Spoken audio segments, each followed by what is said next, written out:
All right. Well, welcome everybody. This is session 4 of Against the Cult of the Reptile God. Everyone, let's go down line. Start with you, Darren. Just introduce yourself and your character, what you're playing. I am Chobak, the pure barbarian. I was about to say paladin, pure heart paladin who wants to purge the world of evil, and he's kind of on a bit of a rookie still mode, so he's quite keen. Sharpens his sword nightly and prays to his gods. Right. Okay, and let's see. Next we have Joe. Yes, I am playing Refin, who is a magic user, but he is, in his previous life, before he decided to start dabbling in the mystic arts, he was a bit of a very amateur cutburst. He didn't actually have any levels in Thief, so it's not like he's multiclassing, but he still, he's got a high dex, and he's not afraid to use it from time to time, I guess. Good deal. And then we have Nick. It's me, Nick, and I am playing an elf, basically just an elf, who I've decided, his name is Thralian, and I've decided to express him as a multi-classed fighter thief, but he's more of just an elf. All right. Sort of a seeker of mystery and intrigue and lore and bright baubles and adventure. All right. Okay, so when last we left our intrepid group, you all had pretty much cleared the town of Orlane of negative influences and had learned that there was a Naga that goes by the name of Explicita Defilus that was holding court out at a lair somewhere in the swamp about 3 or 4 days south of your location. You hang out with, and I think her name. See, I forget her name now. The woman who you got freed from the temple. Cherie. Yeah, Cherie. Okay, Cherie volunteered to lead you to the temple as long as she didn't have to go in. And I believe the mayor has sent 2 people with you. Is that right? Was it 2 or 3? I think it was 3 fighters. Okay. Or it was 3. It was 3 dudes. So I don't know what they are. Yeah. And unfortunately, the wizard whom you guys were going to take with you, Ramney, was killed last session.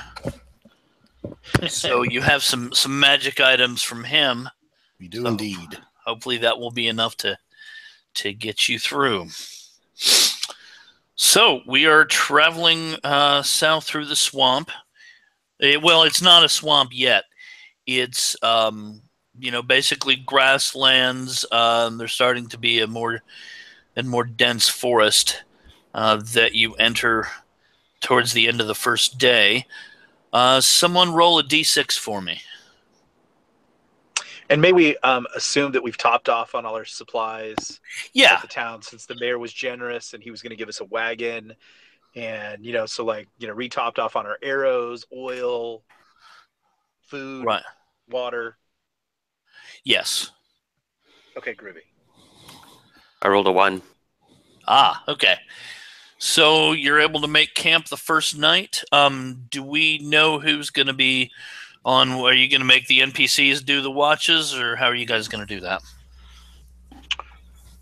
I would suggest that everybody take a shift, and everybody is treated equally and works equally and divides the loot equally. Yeah, if we've got 6 guys or gals, whichever combination we are there, we might as well, everybody can get a decent night's sleep if we're taking 2-hour watches. All right. Or an hour and a half, whatever. And is the paladin able to sufficiently train her in the use of the crossbow and maybe how to take a few passes with the sword? Yeah. Let me roll a d20 for me, Darren. Since you're doing the training, I'll have you roll. A 2. Okay. You are able to train her sufficiently so that she will fight as a first level fighter. Sweet. If you run into anything. Actually, we'll take it. Thought I tanked that roll. I did too. No. When a lot of times when I have you guys roll D20 rolls, you're rolling under an ability, and I was having you actually roll for her. And yeah, she has more than a 2 intelligence, so I ruled that Oh, I see. your training was particularly effective. Oh. And so the first night passes. There don't seem to be there's noises all around because you're in the forest now, but nobody or nothing comes to mess with you guys on the first night. After towards excuse me. All right. Turn the page here. Okay. So early on the second day of travel, you basically are entering the forest. The path is pretty clear, but it plunges full on into the forest now, and it keeps it's markedly darker in here. It takes a while for your eyes to adjust. So someone else want to roll a d6 for me? Darren, you want to roll? Yeah, I got a 6. Party leading Hey. paladin. Okay, so someone roll a d8 for me now. Should I keep going? Sure. Yeah. Sure, I'm fine with it. I rolled an 8. Okay. All my As- dice rolls are on an app, so I think it's more fun to have people actually roll dice. I agree. Roll the bones. Okay. So as you're traveling, let's see here. As you're traveling here, you hear coming from all sides the rattle of bones and the clink of steel, and out come 8, or let's see how many of these. Somebody roll 2d4. I'm on it. 5. Okay. Coming from all sides, 2 to each side and 1 in front of you, there is 5 armored skeletons that coming at you. Somebody roll a d6 to see if you're surprised. They are not. 3. Okay, you were not. So roll regular d10 for initiative. 8. Uh-oh. All right. The attacks will happen simultaneously because they rolled an 8 as well. And let me see here. I turn to them, the other two, and I say, shall I take care of these for you guys? Or do you wish to have your skills honed? Well, they look pretty. They look a little unnerved. But your female trainee steps up and is going to fire her crossbow. So why don't one of you roll for her? I say, hold. Your crossbow will do little damage, if any. Just step behind me and be protected. Well, she went ahead and fired. I'll roll for her. Let's see. All right. I think piercing damage does like D20. 1 hit point or arrows. Yep. She needs a 13 to hit. She rolled a 14. Okay. So she will hit on her first attack. Let me roll damage for the crossbow. I think that's a D8.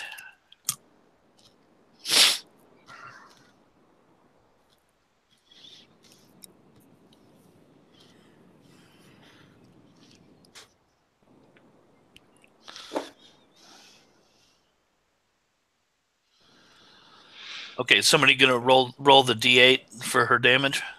That only does 1 hit point damage, 4. I think. A bolt. She rolled a 4, but Yeah, I think it is, isn't it?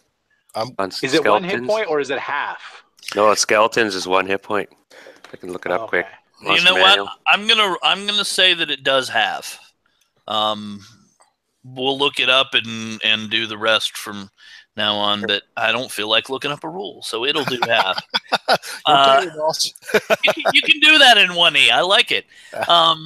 Okay, so she's firing at the one ahead of you, and she does 2 points of damage and takes a couple of the rib bones off, but it keeps coming. And remember that even if you down these, they still get attacks because it's simultaneous. Okay. And the rest of you can attack for the two hirelings you have. Okay, I'll roll for the first one. He rolls a 2. Okay, they will have the second one. Okay. Are they going to be used ranged or melee weapons? I would say they would probably move in with melee. I would recommend that. Okay. After our fair compatriots missile attack. Yeah. The second one rolled an 18. Okay, that will hit. So the piercing damage is only for arrows. It's not for swords. Right. Because with a sword, you can get up and you can actually break apart the bones a little easier. With an arrow, it's a little harder to damage a creature that's made of bones. Right. So yeah, you'll get regular damage with the swords. Okay, so we'll say he has a long sword, probably. Yep, that'd be a D8. Okay. He does 3 points of damage. Okay. Knocks a couple of ribs off, does not down it. Okay, Darren, what are you doing? I see we're in combat already, so I feel kind of shamed I wasn't first in front. My great sword is out, but I'm tempted. I'm torn between undead and just chasing them off. So I'll kneel down, put the sword tip down in the earth, and mutter an invocation as this huge glow goes from the hilt, and I attempt to turn them all. Okay. And I believe there's a matrix for that. And you were a 3rd level paladin, but I turn as a 1st level cleric. And are they a skeleton or are they like a boosted skeleton? No, they're skeletons. So you need a 10. 10, right? So level cleric. They need to roll a 10, or I need to roll it? I believe you need to roll it. Yeah, you need to roll. Okay. It. Okay. So is he rolling 2d6 on that, or 10 or less? No, 20-sided. No, you're rolling a 20-sided. Okay. For the turn attempt, and then I guess we figure out. Oh, I got a 4. Okay, so that will not turn them. Yep. Yeah, you have to roll under. No, you have to roll. Yeah. Rat. Sorry, buddy. Sorry. No, you're fine. You're fine. Yeah, you have to roll over on that one. So. Yep. I looked to the next column. I was like, oh, yep. We're dusting off old rules here for all of us. I know. I'm just like looking here at the start. It's great. That's why I was like, in that 2d6. Your uneasiness about turning, your prayer is halting, and even you don't feel good about it, so it doesn't take effect. Okay, Joe and Nick, what are you guys gonna do? I will engage with my sword, my long sword, which is a normal long sword, and I roll a 16, which I would assume hits. Okay. Now, are you going to go off to the right, off to the left, or at the one straight ahead? I'm going to take the one to the right. All right. And I do 6 points of damage. All right. Oh, +1 with a long sword. Or no, that's to hit. Wait. As an elf, I get +1 with a long sword. Is that just for damage or just to hit? Well, you did more than its current hit points and damage. So Sweet. Basically, you step up with your long sword, and with a war cry, you hack its head off, and it falls down to the floor, useless. And Joe, what are you doing? Let's see, Nick. Thralian was to the left or to the right? To the right. To the right. Okay. Well, Riffin is going to use his staff +1 and attack to the left. Since we've got people on the front, we've got somebody to the right, and there are 2. Is that correct? 2 to Yes, the there are left? two to the left. 'Tis a Okay. bold magic user that enters melee combat. Well, it is, but he's got reason for it. I Staff gotcha. +1. Plus he saw how quickly Thralian dropped one. Gotcha. All that right. hadn't been damaged. All right. Be So smart. go ahead and Nat 20! Nat 20! nice. Now That's great. was I Congrats. were we doing max damage or was I doing the percentile die? I keep forgetting because I run several different editions. We've done actually one. We've tried done to- one for. We've done one for session, and so what I think is every night you should roll a dice and determine which way we go. Okay. So So it's always random. I'm gonna roll it. I like that. I'm gonna roll a d20, 1 to 11 or 1 to 10. We will roll max damage. 11 to 20. We will do the percentile die roll, and the percentile die roll is if you roll 1 to 85, it's max damage. If you roll 86 to 98, it's triple damage. Now we'll do double damage for this since it's 1E. And if you roll 99 or 100, it's an insta-kill. Yeah. So I rolled a 12, so it's percentile. Go ahead and roll a percentile die on that. Okay, percentile. Oh, by the way, Bill, for posterity, I'm just looked up the skeleton. It's half damage for all edged or sharp weapons. Ah, Blunt weapons do Yeah, full I damage. remember that. Yeah, that's true. It was kind of their way of making skeletons more. Okay, I rolled an 89. Refin rolled an 89 percentile. okay. So that is double damage. What is your max damage with this stab? Nice. 6 plus 1. Okay, so that's Smash. 7. So you go to one on the left and do 14 points of damage on a creature that only has 5 hit points. Nice. So basically, its bones scatter every which way. It's not even recognizable as an entire skeleton anymore, and it is down. Now, Well, it is. I'm going to make their attack since it was simultaneous. Whatchamacallit? Initiative. Right. See, brain just train left the station. Since it was simultaneous initiative, they will all get an attack, even the ones that are now no more. Right. And the one in front is going to rush forward and attack Chobak as he kneels to say his prayer, but will fail miserably with a 3. The one Nick attacks will attack him. And let's see. Let's see. And what is your armor class, Nick? 4. Okay. So you will not get hit on that, just barely. Nice. One of the henchmen will get attacked, and he is missed. The other henchman gets attacked, and he is missed. And then Joe will get attacked. And he is... What is your armor class, Joe? 6.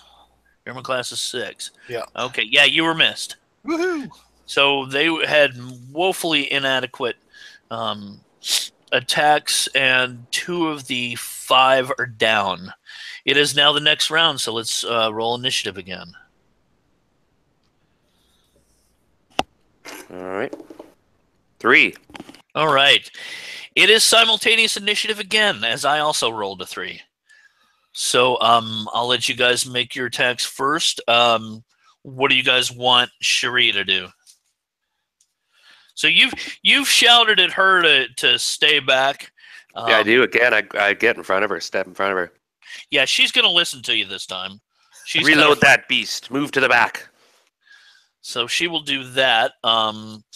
And then you've got 2 henchmen, 1 to each side. So what are you going to have them doing? I'd continue those longsword attacks, shouldn't they?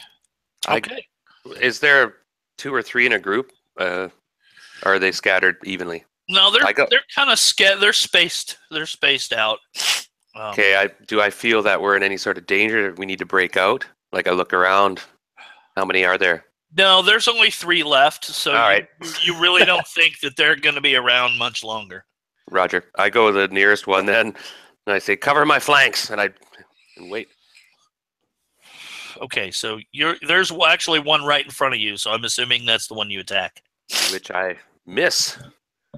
All right. 5. Yes, you were attacking AC 7 with these. Okay.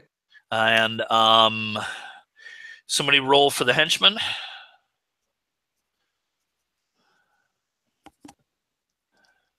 I'll get a couple.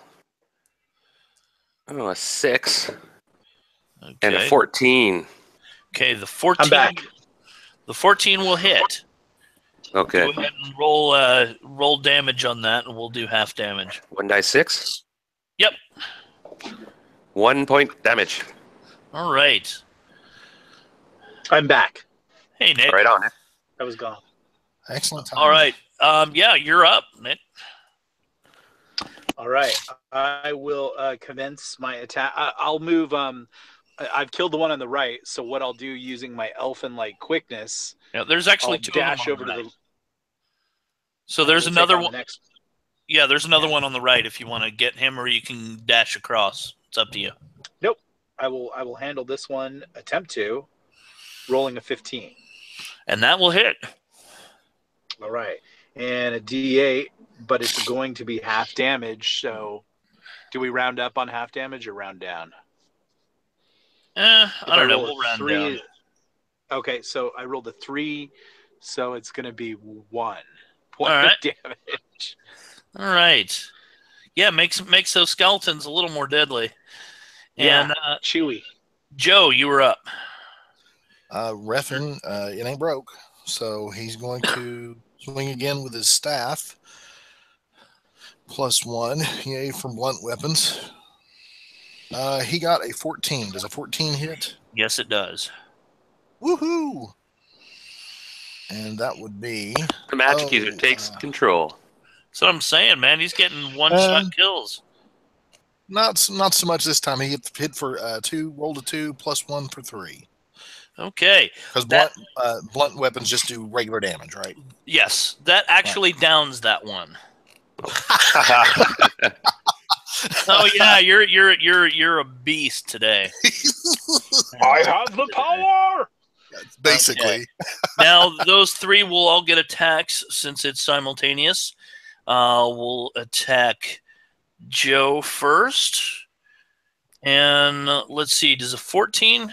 I think a 14 hits you. Your armor class 6, you said? Yeah, 86. Yeah. So Okay, yeah, it does. That does. And you will take 3 points of damage from a longsword. The other one will attack Nick. The other one on the other side will attack Nick, and roll a natural 20. I am dead. So let's roll a percentile die to see what happens. Okay, 67, so it's just max damage. You will take 8 points of damage. All right. 8. Which is still, not good for a low-level character. Sorry to bring this up. I should. Okay, I'll wait. Actually, But no, man. If you're gonna bring up other rules, go ahead and do it. yeah, because I don't like it unless it's something important or whatever. But it says a skeleton strikes with some sort of weapon, but regardless of the weapon type, the damage caused by a hit will be 1d6 hit points. Okay. Well, that's a little nitpicky. Yeah, it is, and I'm gonna keep doing D8 because I'm the DM and screw the rules. Yeehaw! All right. So the one will attack Darren Chobak. And let's see, does that hit you? Your armor class is 2. 1. Your armor class is 1. Okay, then it misses because he rolled a 16 and he needs a 17 to hit you, and he did not. So it is now the next round. There are, let's see, there are 2 up. There's one on the right, and there's one right in front of the paladin. Just to clarify quickly, I did get a ring of protection +2, right? Yes, I believe Okay. so. Yes. That's why I got plate mail in that ring. No, that's cool, man. I was like, you whoa. need every bit of it. Need every bit of it. Okay, so I'm pissed. I've been missing these things. I give out my war cry again. Blood and souls are. Right. Wait a minute, they're already undead. I just crush them with my greatsword. Okay, so you guys roll initiative again, since it's the next round. 0. Well, 10. Okay. Yeah, they go first. They rolled a 5. So, the one in front of Chobak will attack him and will miss woefully with a 3. And the one over on the other side will take a swipe at Nick and will miss this time, unless you only have an 8 armor class. I don't. Okay, Have- so you have a are 4. missed. So you guys are up now. What do you want to do? I'll attack my skeleton and roll a 13 + 1 with a longsword, 14. I believe that hits. All right, and then 3 points of damage. All right. He had 2 left, so basically he breaks apart and he falls into a pile of bones at your feet. Okay. Hooray. So we've got the one left Yay. in front of Chobak. Chobak, why don't you go ahead and take your attack? Oh, a reminder, guys, I got a constant protection against evil surrounding me. That's Oh, right. that's right. So Yeah. they get an extra +1 to their AC. yeah, nice. Oh. If you're within 10 feet of me, like 20 feet diameter, I guess. 10-foot radius sort of thing. That's No, cool. it says 10-foot diameter, so you have to be pretty close. I rolled a 19 with That my will- greatsword. That will that- definitely hit. Okay, that's 1 die 10 plus 4 damage, so 7 points damage. And Or it 8 points damage and plus 5, sorry. Yeah, it breaks apart. Ah, finally, yes. It is down. So within a few minutes, you end the threat. Oh, that was half damage. Yeah, you know what? That brings to light another one of the things that I like better about 1E is I've always thought 6-second rounds are kind of silly. Maybe it's just me. Yeah. Yeah. I've never had now true, it's I'm 46, so it's been a while since I've been in a fight. But I've never had a fight that lasted for only 6 seconds. Hmm. I don't think, anyway. But all right. So, you guys are recovering from the fight. Nick got damaged pretty heavily there. That's true. Hmm. I am indeed depthly wounded. If only there was someone to heal me. Well, that's I'm thinking. Only someone skilled in the healing arts. I stand over and say, "You must keep yourself out of harm's way and stay close to me." And I put my hand on his forehead and nudge it gently, whispering healing words as I do 8 points. Hit points. Yo, Nice. Yo, I'm healed. Excellent. Nice. And not a scratch on me. I like it. All right.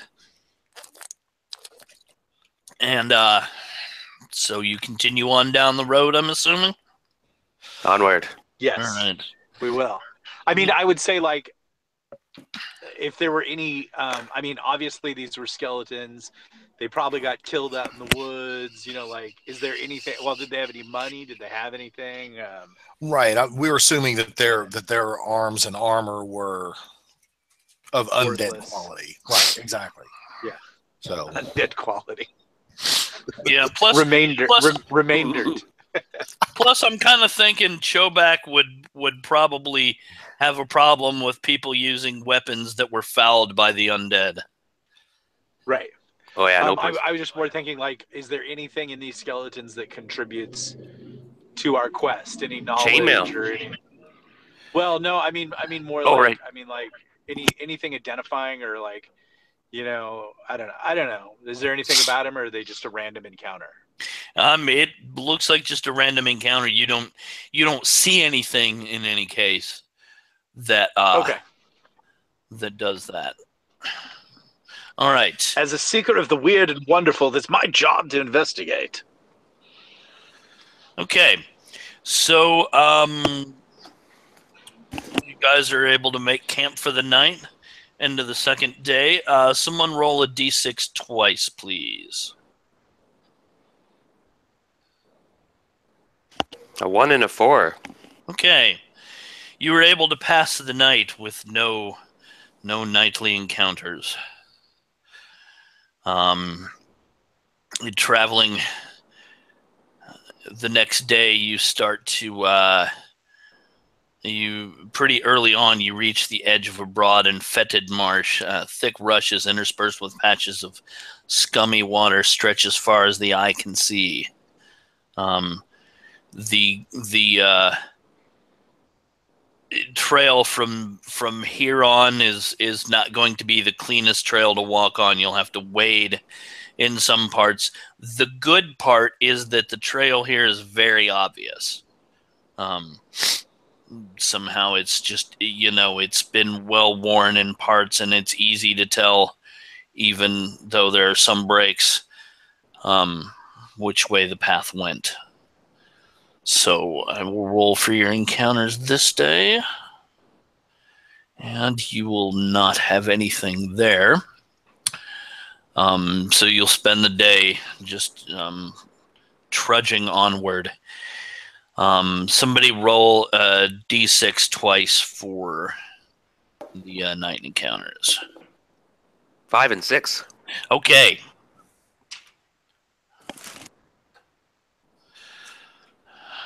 All right. So who's taking who? Let's see. When will they? Who would be on third watch? I'm going to say if we go alphabetical order, I don't know. Let's see. Here. What time is third watch? Yeah, I'm just assuming it would be the last watch of the night. I would assume elves are generally a middle of the night people, as evidenced by Tolkien. So I can see myself being up anytime after midnight. So I would say I probably took midnight to 3. Okay. So we'll say you have one of the hirelings with you. Right. And so the rest of them are asleep. And when Thralian, you smell just the most foul, vile smell that you can remember. And a little why don't you go ahead and roll against your intelligence for me? All right.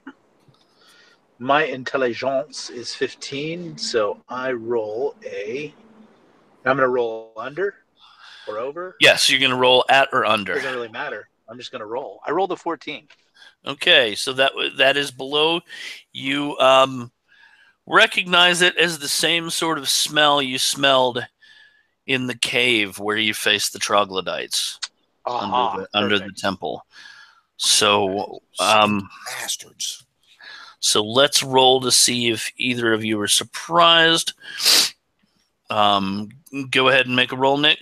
D6. Hang on. 1. Okay. So you were both surprised, but they are surprised for 2 segments. You were only surprised for 1. Let's see here. Probably thanks to their stench.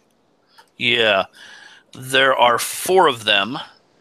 And so this first round, we will have you go, and then they will go, and then we'll roll initiative for everybody. Because I'm assuming once he sights them, you and the henchmen are going to wake everyone else up. Correct. Or I would order the henchmen wake everybody up, and I'll engage them on my own. Right. So maybe that kind of gets everybody up. Okay, so I will. We want to do it. Sure. I will put it. I will put an arrow into two troglodytes, one apiece. Okay. First one is a 7, so I won't be hitting him. Right. Which We are would be an- taking AC 5. Well, yeah. Okay. So wait. So I have +3, so that would be 10. AC. My THACO is what, 18. So what do I need? Yeah, I believe you will need more than that. Let's see here. Yeah, you actually would need a 15 to hit them. Okay, and I rolled a 5 for my next one and missed even more horribly. Okay. The henchman will not be attacking this round because he is waking everyone else up. You will have a couple of these creatures throw their spears at you. All right. And you are AC 6, is that correct? 4. AC 4, okay. Yes. Does make a difference. So they... Let's see...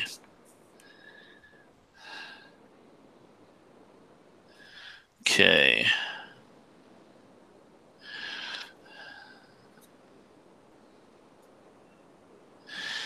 Okay, so you were hit twice. Yo. Yeah. Let's see here. What damage does that do? All right. I think spears are D6. Yep. Oh, you take 7 points of damage. All right. And I'm now down to 11 hit points. They're now rushing forward.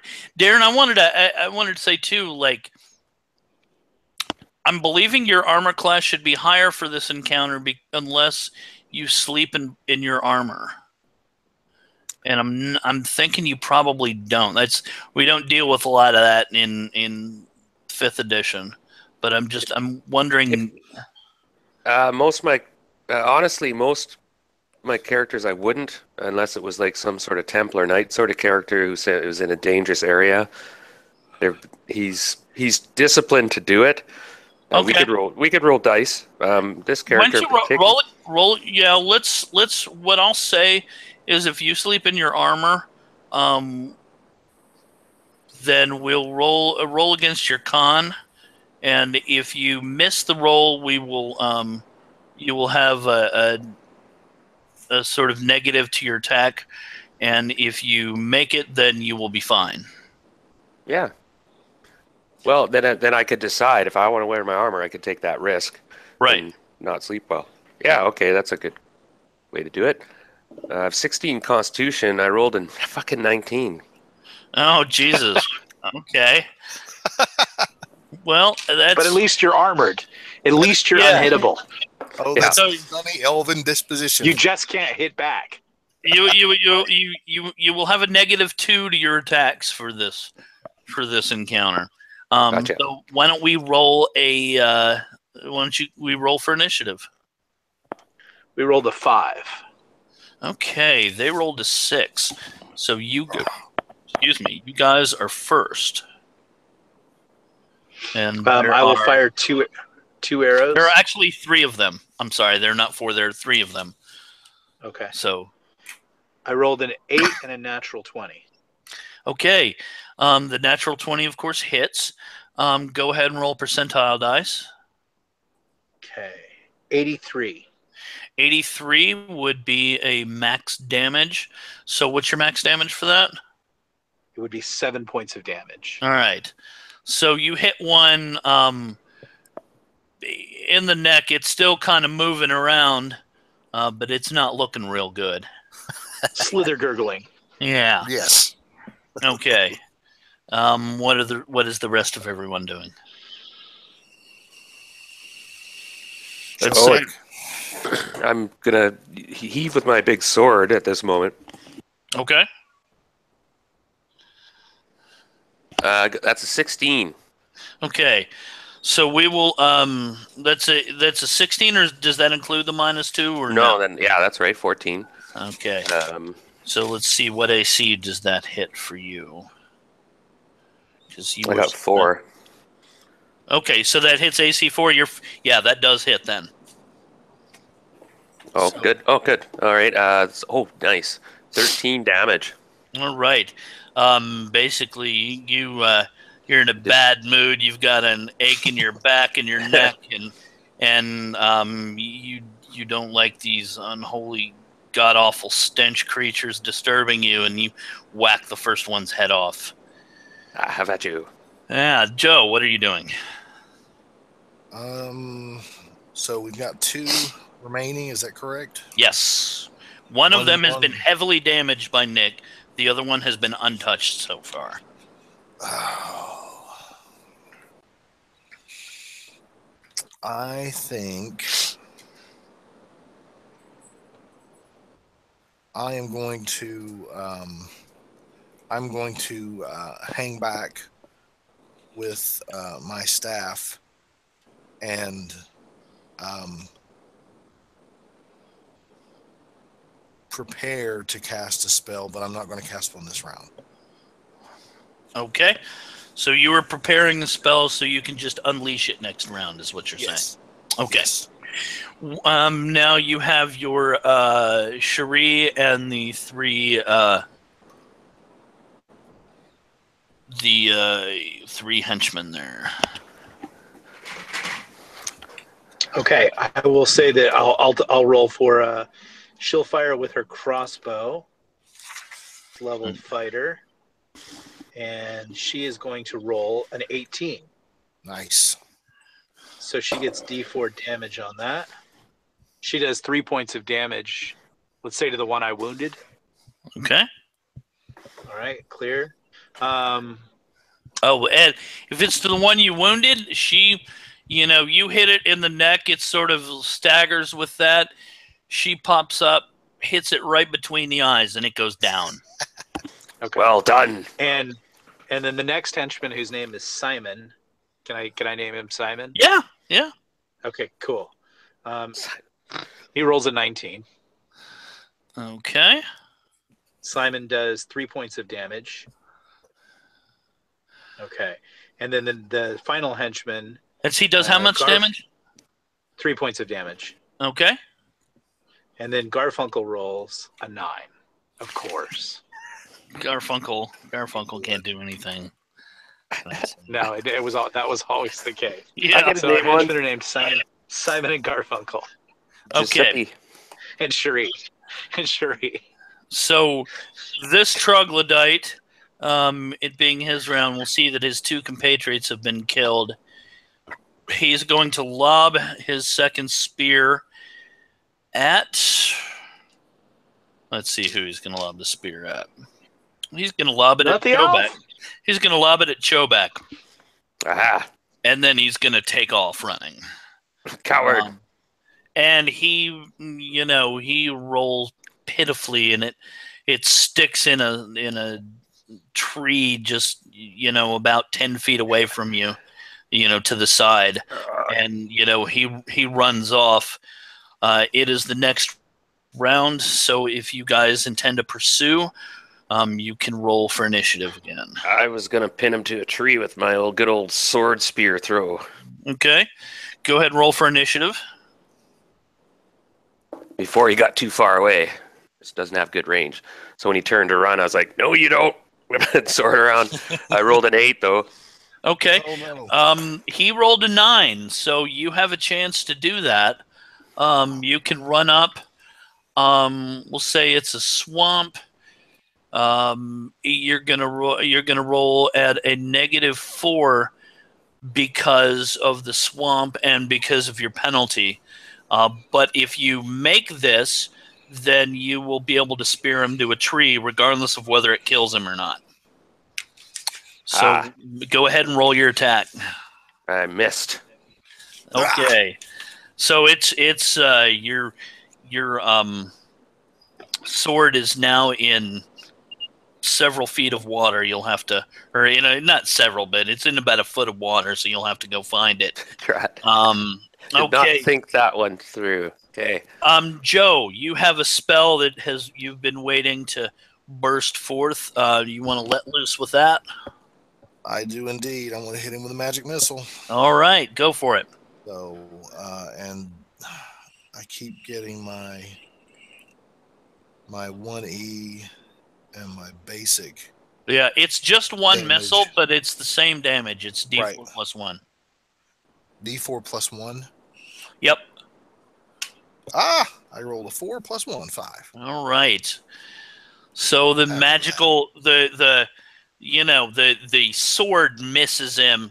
He sort of turns back and snickers at the paladin, just as the bolt of energy from Joe's outstretched hand strikes him in the face and knocks him over dead. All right. Refn does a little dance, and You are on fire today. he is actually. That's I'm waiting for the critical fails to roll up though. You're freaking Gandalf. I like it. Is Christopher Lee dead? Yes. Okay, I was trying to think about that because I was watching The Hobbit last night, and I was watching the scene where the White Council attacks the necromancer, and Christopher Lee, they did the photography work like, this 89, 90-year-old guy is whirling around with his staff and fighting orcs. Right. And I was like, I didn't remember if he had died or not. Yep. Good thing I think it was shortly there. Yeah, shortly thereafter. Yeah. Good thing they got to film that though, because I tell you, after the Lord of the Rings movies, it would be hard to picture somebody else as Saruman. Yeah, indeed. And I love the fact that he wanted the role of Gandalf. Yeah. And didn't get it. So, that's what you call a professional. I wanted that role. Well, you didn't get it. Well, okay, I'm going to take this other one that you want me to do, and I'm going to kill it. And I believe that he on occasion used to drink in a pub with Professor Tolkien, if I'm not mistaken. Yeah, I think I heard about that. Neat. All right, so it was towards the end of the watch. You guys going to try to rest some, or are you going to just get on up and go? Well, with quite shamefaced, I go and retrieve my sword from the mud and meticulously clean it. The Cherie will come over and attempt to comfort you and say you fought bravely, my knight. You have nothing to be ashamed about. Alas, you are too kind. I have shamed my weapon. It will not happen again. I swear this. Yes, but I didn't even know what a crossbow was a couple of weeks ago, and now I'm able to down these foul creatures right and left thanks to your training. Your words enlighten my heart, damsel. And again, he has shown bravery beyond mine. Again, let's go forward then. All right. So we will travel through the swamp. And you will face no more creatures that day, just as it's getting towards time to camp. Let me see here. You'll see a low barrier in front of you. It's a circular dike made from mud and wood. There's basically just a hole. The low barrier is holding back, water, keeping it from overwhelming the dungeon entrance. There are several ropes down, and the Cherie says that's where they took me. Is it possible that I could have? I was going to say, is it possible that I could have gotten healed by the paladin again? Sure. I need to. I can only do that once a day. I think that was the day before, and this would be the next day. Yeah. Yes. This is a new day. Oh, you still need hits then? Yes. Yeah, I had a pretty good hunk hacked out of me. Ah, all right. I replace his earlobe and mutter my words, and the aura goes, and 8 hits are returned to him automatically. Yeah, nothing quite as sad as an elf missing part of his ear. Yeah, exactly. You tell me. Right. How am I going to become an elf king with one ear? It was the pointy part. Actually, I should have left it off. It would have gave you some personality. Maybe it would have been the one-eared elf. Exactly. Thralian half ear. That sounds more like an orc. So I turn to everybody and I says- say, lads, ladies and gentlemen, what do we know of this Naga? Do you guys know much more about this? The woman Besides its funky spits. name? The woman spits and says she is thoroughly evil. That's all I need to know about her. And we know what Ramney told us too. Yeah. And Joe, if I remember correctly, didn't you remember some things about? I did, and I have forgotten what Refin remembered. Well, why don't you go ahead and make another roll against your intelligence All right. to see what you remember. Come on. All right, 11 Go against brain. 17, so yay, brain. Okay. So you know that these creatures are quite powerful creature. You have heard of Explicita Defilus as being a particularly powerful and nasty creature. You knew that she had been driven out from somewhere, but had escaped, and it was not known where she had gone. And you believe that this is where she's gone. So is it just an underground mound, or what are we looking at? It's just like It's basically a hole with a couple of rope ladders leading down into the hole. And there's kind of a, I mean, it's a big hole. There's kind of a platform on a rope and pulley system that you can roll to to put something on a lift, but it is not. It is down at the bottom now. It's not up at top where you guys are. You'd have to pull it up. So I turn to the girl and I say, "So they took you down in there?" Yes, they took my whole family, and that horrible creature attempted to charm all of us. Somehow I resisted, and the rest of my family did not. So when we get down there, is it a series of corridors and warrens, or is it just a big central room she's in? Well, I believe there are 2 levels, and it is the top level is more corridors and rooms, and the bottom level is like a series of caves. You will go through. Once you reach the large chamber where Explicita Defilus holds forth is in the northern part of the facility, and you will need to take a boat through the swampness, the underground swamp to reach her. And so the upper level, is it mostly those foul troglodyte beasts? There's troglodytes, there's humans, there's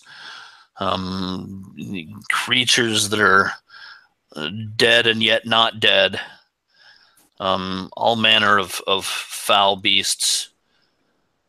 And I do seem to recall these beasts that look like sort of giant mosquitoes. Ooh. And beware. Well, what I think I should do as the thief, as the elf, is I should go down first and scout the bottom. And once I you should have a rope, and I'll carry the rope with me. And once I give you a tug, then you guys all start down once I secure. Should we tie it to you in case something happens? I can yank you up. I don't think so. I think it's just more for me to signal you. The Cherie kind of steps forth and says, I cannot go down there with you. I cannot make myself enter this facility again. Do you think you could leave one of your henchmen so that I would not be alone while you were down there? I say we send them back to the village. Their work is done. No, I think we should keep them to watch our wagon and all our stuff. Did we take the wagon into the swamp? Yeah. Yeah, it was a little slower going. They when Thralian mentions this as a possible plan, the henchmen seem most agreeable. They've proven their worth being brave in the encounters you've had. They were. I was impressed. What say you? Entering a subterranean layer is a bit more than they had bargained on. Of course, my lady. So you must seek shelter. We shall charge them to sort of wait out of sight of the entrance in sort of a glade that we can kind of find. Back and toward to the set up swamp, a yeah, watch, and to tell them not to leave until we come back out. But they will be docked half wages for that half of the shift. Yeah, I think you can keep the rest if we don't have to go down in there. That'd be fine. That'd be fine. Well, there may be more coming out. There may be more treasure coming out, and once we've cleared it, it might be safe for you to come in. Well, we shall see. You wouldn't want to leave a lady alone, though, would you? No, but there's probably wealth beyond imagining down there. Wish to help. Let's see here. Okay. Okay. Actually, one of them kind of steps forward. You think it's Simon? And Of course. Not Garfield, that coward. No, Garfunkel was the first one. He's ready like for this. me. I'll help. I'll guard her. And Yeah.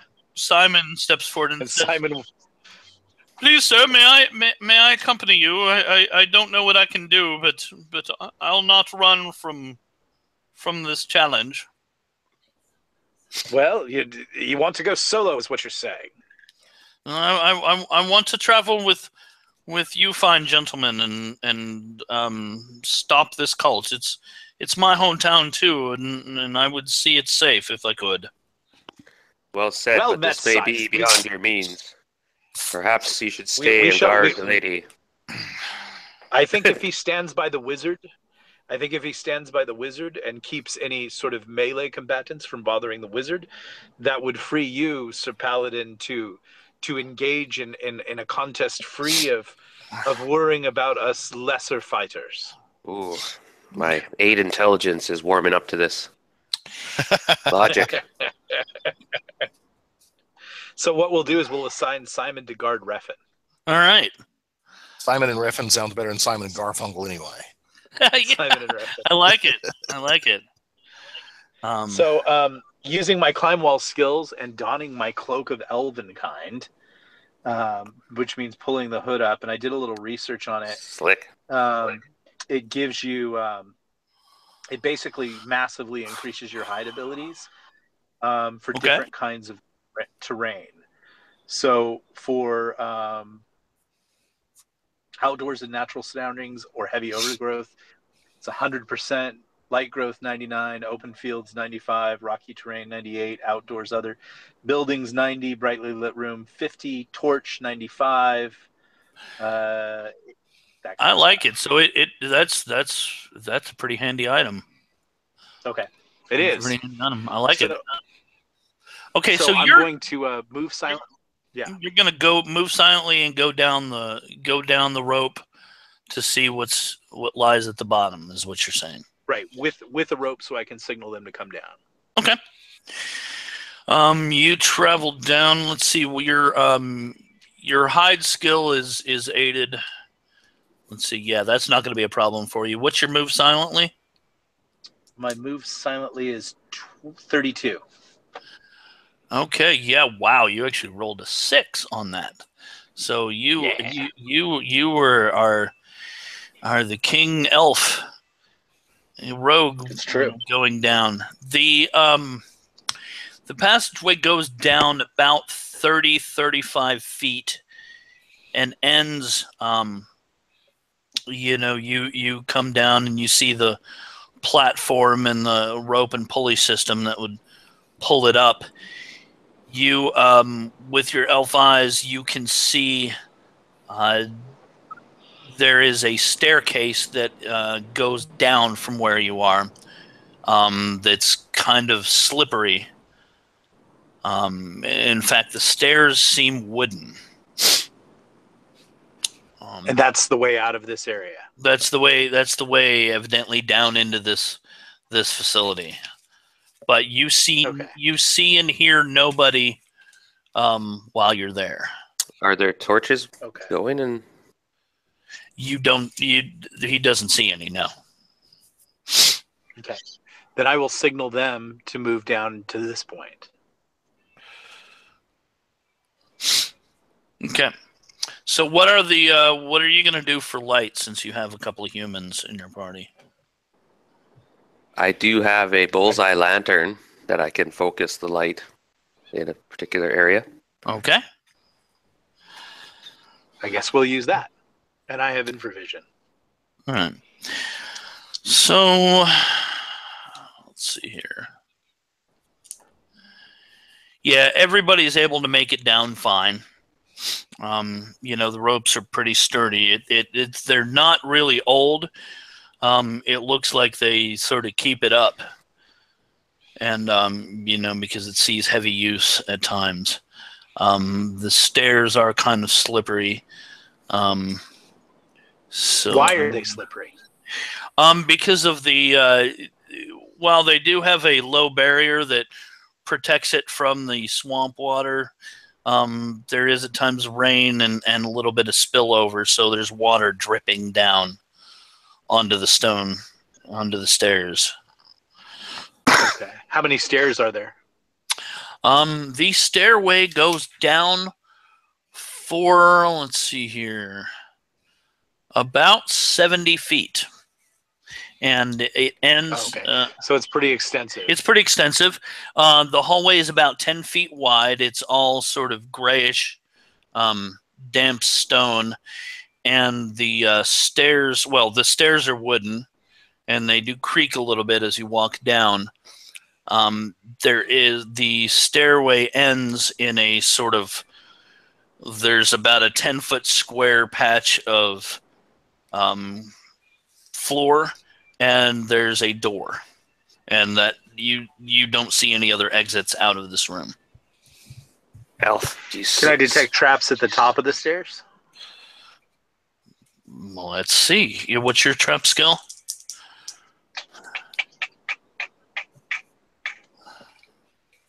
Detect traps. Find remove traps. 30. Okay. You do not detect any traps. So we've got these stairs that go down to a landing and then a door. Is that right? Yep. Okay. But the stairs are slippery. So is that going to require a dex check? No. Since you're not being chased, and there's not, I don't see any reason to check that out. I made some rolls for you as you went down, but I'm not going to. Nobody's going to slip. It might be treacherous if there was combat. Okay. So then we arrive at that door. Can I give it a listen? And my listen is 20.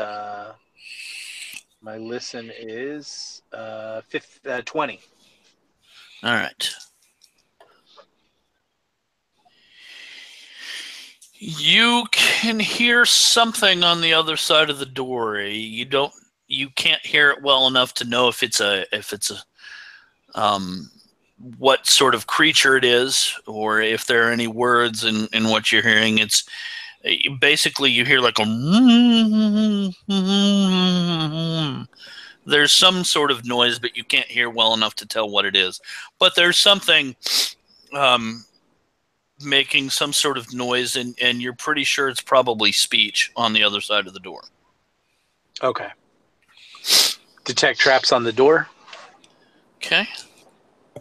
We're going to 30. You do not detect any traps on the door.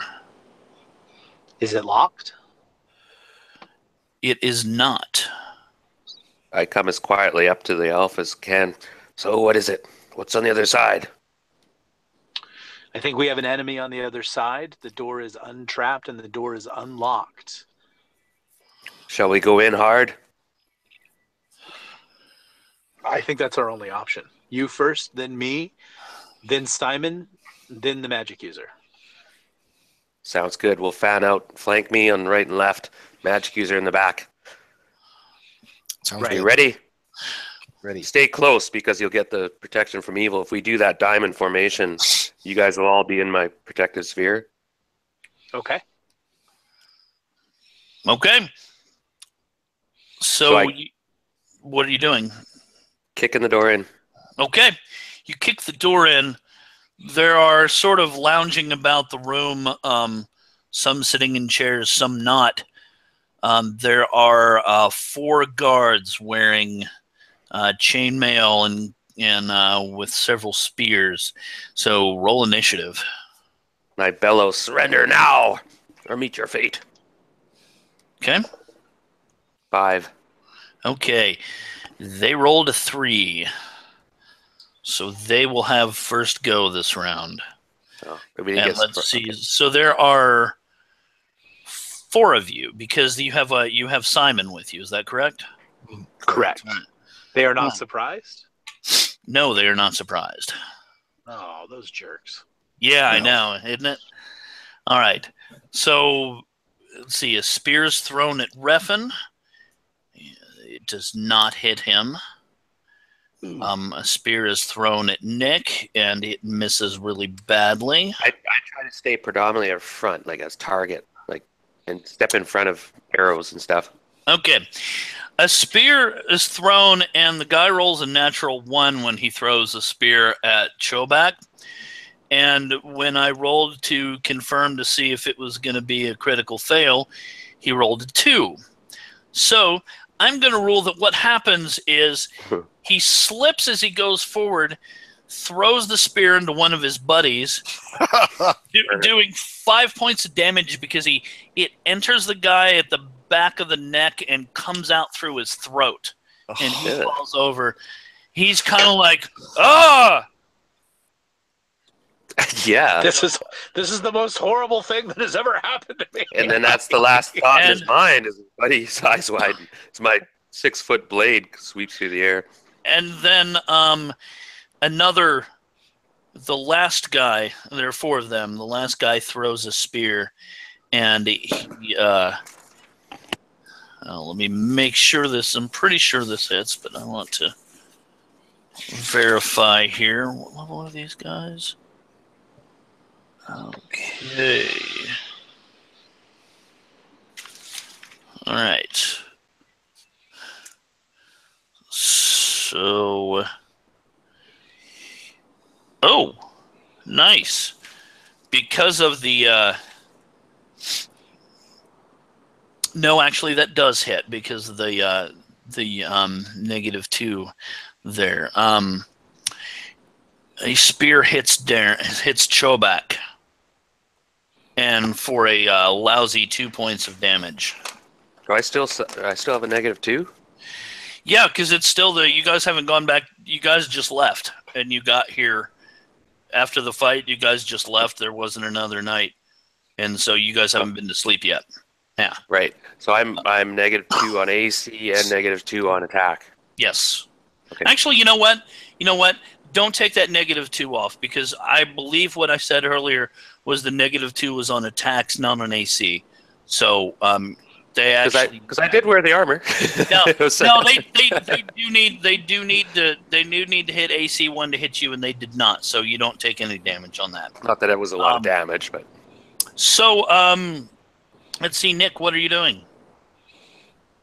I will fire 2 arrows at the guard on the right, let's say. So there are 4. One's Yes. been run through, so there are 3. So let's say I'm on the right of the diamond. Darren's on the point. Simon's on the left. Magic user's in the back. I'll fire at the guy on the right. Okay, I roll a 14 plus 3 for a 17. that and will a hit. 17 plus 3 for a 20. That will So I will definitely hit hit. him. And by the way, 2 arrows. the room is about 30 feet by 30 feet, and there is a passageway through the middle, and there's one that goes to the right, and one goes to the left at the end of the room. So I forgot to describe that to you when you came in. So you're throwing it at the one on the right, you said. Firing, and I hit him with 2 arrows for a total of 6 points of damage. And that downs him. You hit him once in the chest and once in the throat, and he falls over dead. Sweet. Okay. And let's see, Chobak, what are you doing?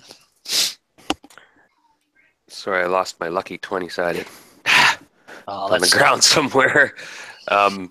So there's about 4 left?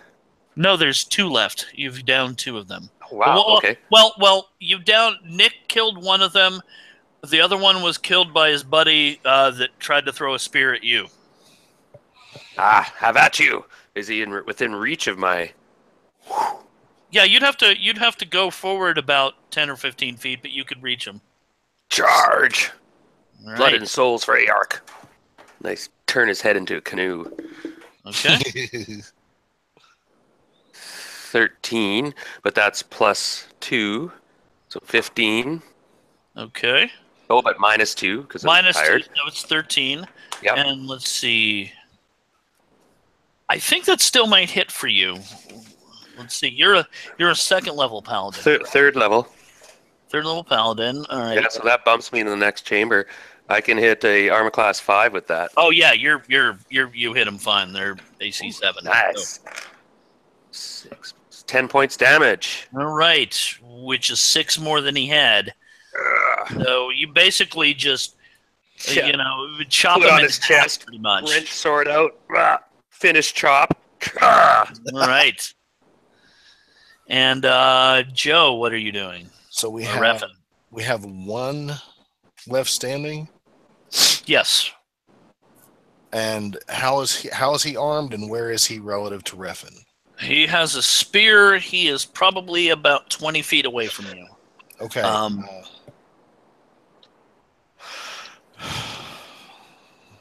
Well, the other ones seem to go down pretty easily, so I'm going to step up with my staff again. All right. Staff plus 1. You said AC 7, correct? Yep. Come on, 13. Or actually 12, because it's plus 1. And I rolled a 7, so never mind. Okay. You do not. Shall I roll for Simon? No, Simon is going to spend... Well, actually, yes, you should, because he's going to be... he basically stays on Refin. So when Refin moves up to enter melee, he's going to enter melee as well. So, yeah, you can roll attack for him. Unfortunately, Simon rolled a... He rolled a what? He rolled a 1. He rolled Ouch. a 1. Natural 1, huh? Roll. Make another roll to see what to confirm it. 95. No, I mean make a D20 roll. Oh, a D20. Okay. As if you're attacking again, yes. 4. Okay. So he rolls forward, basically, goes ha-ha to attack with Refin, slips on the slippery stone floor, falls down, drops his sword, and does 1 point of damage to himself.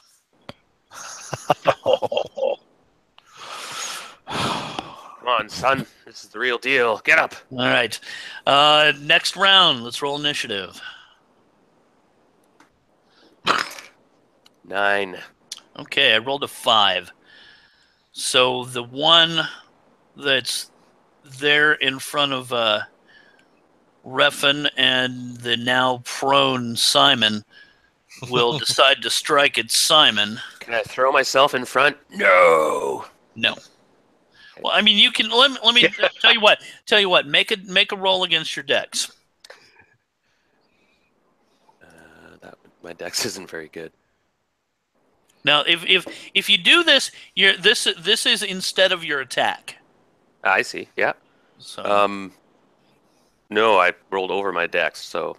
Yeah. So you you were not able to get there in time, but he rolls really terribly because he sees the huge paladin who's just chopped one of his buddies in half coming for him. So he hesitates a little bit and ends up missing. Huh. Okay, and I believe there's only one. No, there's two more up. Nice. You guys killed two of them, right? I killed one. We did. And he shot One killed himself, and then I killed That's one. right. That's right. So you've got one more. This one will go attempt to attack Chobak since. Oh my god, dude! All right, let's roll that could again. be prone even. No, He's he was. You're You're not prone. You're not prone because you didn't roll a natural 1 on your attack. He, however, did roll a natural 1 on his attack. Roll damage for your sword, Chobak. Can I subdue him? Well, go ahead and roll damage for your sword. I have an idea here since he had a critical fail. 6 damage. Okay, so it doesn't kill him, but the guy like falls and like basically cuts his left hand off on your sword blade because he falls so hard. He's prone now. Aye. And he kind of drops his sword and he's grabbing his now handless arm and basically crying. Hold still. I grab him by the scruff of the neck. So you guys have this. It is your initiative now. Chobak did not get to go because he went to try to block the attack there. So Refin, what are you doing? So we have one left, and he's handless and crying. No, you have two left. There's one in front of you that hasn't been damaged, and then there's one that's handless and crying. Okay. And I have a prone Simon next to me. Yes. All right, staff again. I'm in it. Let's do it. Okay. 15 plus the 1, so 16. Yeah, that'll hit. That'll hit. All right. And 2 plus 1, 3 damage. All right. It basically brains that guy, and he falls over, twitches a little bit, but that is about it. All right. Nick, what are you doing? Oh, by the way, guys, you get plus 2 to your AC. Yeah, everybody gets plus 2 to their AC because it's a small area, and Chobak is right there. And there's 2 exits from this room? There's actually 3. One ahead of you, one that goes east. One that goes east at the end of this room, and one that goes west at the end of this room. There's no doors. Blocked by doors? No. There's no doors? There's no doors there. Do I hear any noise coming from any of those? You hear sounds. It doesn't sound like anybody is running towards it. Yeah. Okay. I'm gonna run I'm gonna pin myself to the side of the one in front of us and pull my dagger. Okay. Like to the wall, basically using hide with my my cloak of elven kind. So which gives me like a torch or lantern light, 95% underground to hide. Okay. So basically, in case anybody comes in, I'm going to jump them. Gotcha. All right. Let's see. It is the next round. I'm going to say you were not in combat because the guy just is like, I give up. Don't kill me. As he's sitting there lamenting the loss of his hand. So, what do you guys do when he does this? You can have a free shot on him if you want it. I hit him in the forehead with the flat of my blade. Wang! Okay. I'm gonna not roll for that because you'd be able to do it since he's not resisting you, and you basically just knock him out cold. Yeah, and then I address his stump. Okay. I say, all right, I don't think he has much to say about this place. So, Elf, did you check the doors out to this place? Everyone okay? So they were like, what are the furnishings in the room? Anything? No, this is basically there's there's a couple of chairs, but that's about it. They each have a couple of spears, but they don't seem to have any other possessions on them. Okay. Actually, once he's got that guy's wound bounded up, I want to slap him around and bring him back to life. What are you doing? He's our prisoner. He starts to yell, and then he stops and is just sort of like, "Please don't kill me." Do you think you can get information from him? I put my elven dagger under his chin, and I say, "What's to the east?"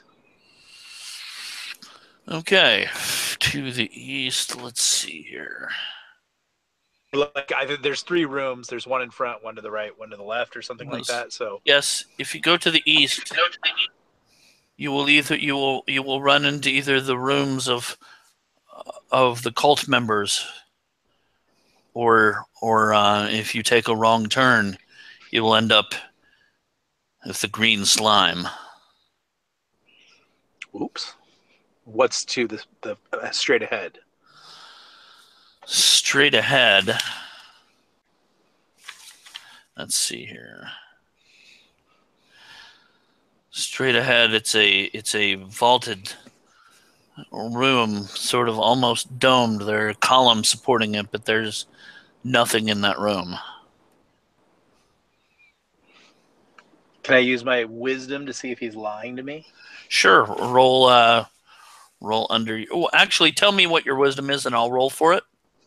13. Okay, you're pretty sure he's telling the truth. This guy is scared. And what's down the other door? Okay. Oh, that's not a good place. I don't like it. There's a big chamber where there's several giant frogs. They're not nice at all. If you can make it past them, I know there's lots of treasure beyond that, but are you going to kill me? No, we are not going to kill you. You've proven quite useful, and we are indeed sorry about your hand. How does one make it to Insidious Invicta, or whatever her name is? Explicita Defilus. Oh, you don't want to go see her. He corrected. She's back. I think at this point, since I actually need to take a 5-minute nature break at this point. Sure. So I'm going to suggest that we take a 5-minute break here, and I will meet you guys back, and we will continue on with this. I turn to the elf at last before we go. Your methods may not be by the rules, but they are effective. Thank you. But beware, we must not turn to the dark side, hence become like the dark. And he starts to lecture the elf. See you guys in a few minutes.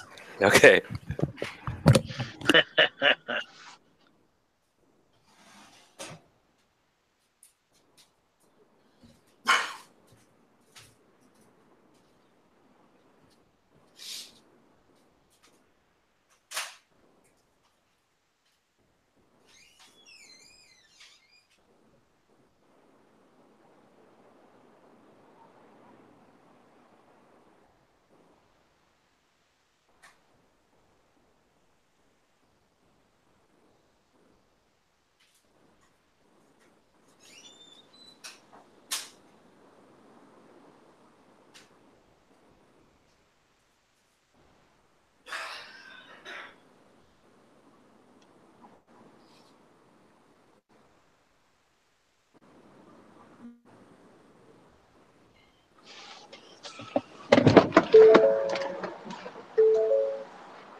to get you guys your characters' names.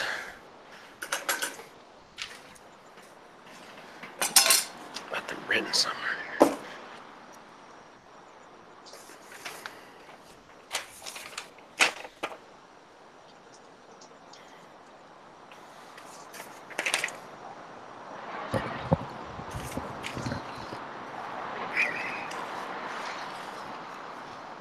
All right.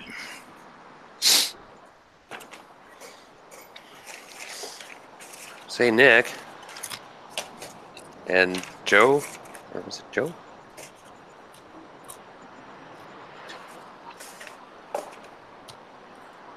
I think they're still gone.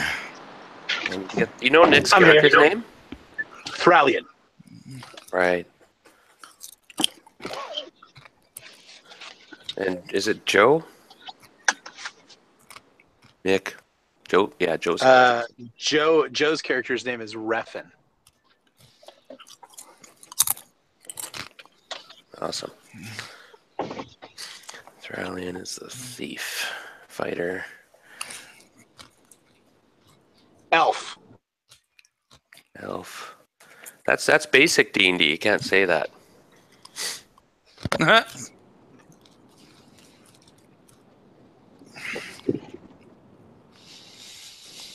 I'm just kidding. And Raffin was the magic user, right?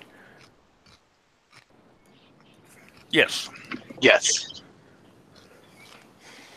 All right. I should know that by now. So Nick, I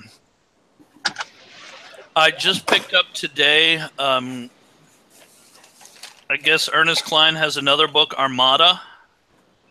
Yes. So I just started that. I mean, right. it's in like the very first, little bit of it.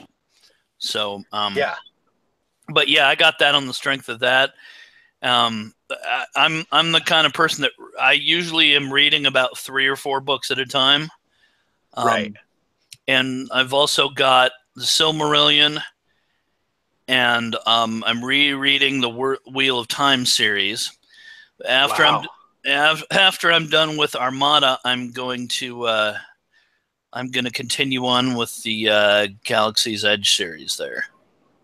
Now, have you read my book, Soda Pop Soldier? I have. Okay, that's my version of Ready Player One. Nice. Yeah, that makes sense. That makes sense. Yeah, exactly. Yeah, well, I think you'll dig Galaxy's Edge, that's for sure. Yeah, well, like I said, it's one of the measures I have for how good I think a book is do I look at the clock and say, well, I've got to be at work in 6 hours. I'll just read a little bit more of this chapter. And then I look at the clock again and it's like 3:30 or 4 and I'm going, damn it. And that happened with the first Galaxy's Edge book. So. Oh, thank you. Yeah. What was your favorite part of Ready Player One? I loved the Tomb of Horrors bit. Yeah, that was cool. I liked that a lot. That he has to. The best part is he has to play Joust against the Lich. Yeah, that was. There's no more for me. There's no more '80s game than Joust. Yeah. Well, I mean that whole thing, and then like all those games with different vector graphics and he had Tempest and the fact that he actually got.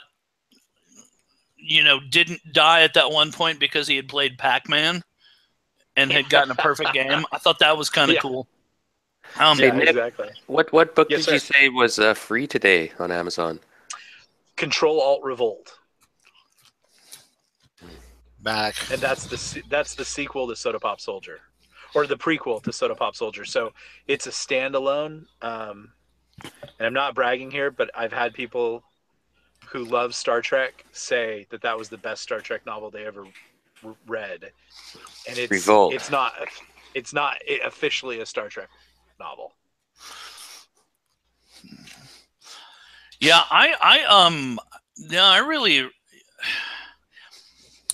There was something that the first Galaxy's Edge book really made me think about, and it reminded me of God, I'm forgetting what The it very was. end, or it's somewhere in between?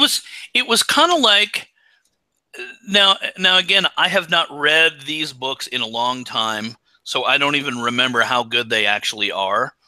But Right. the first military science fiction that I remember, or the first military fiction books that I remember reading, are the old Mac Bolan series.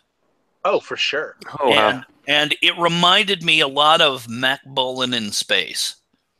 Yeah, that's. I You mean, know? Starship Troopers. That's what we were Yeah, basically trying to go for, is just straight up manly, raw, full tilt gun battle action. None of this chick with a bow and arrow. None of this, virtue signaling through outer space. We just wanted, it's kind of like why we all kind of liked Aliens, the movie. It's just Marines killing bugs. yeah, yeah. you know what I mean? And it's sometimes just fun to. Have you ever read the old Doc Savage novels? I have not. I did. It's just it's just pure pulp. It's just like It's kind of Conan. Conan is my absolute favorite. Oh, Conan's my I've guy. read it. Yeah, it's a I've read pretty good template. Yeah. Yeah, exactly. So it's kind of fun. Nice. All right. So you're questioning this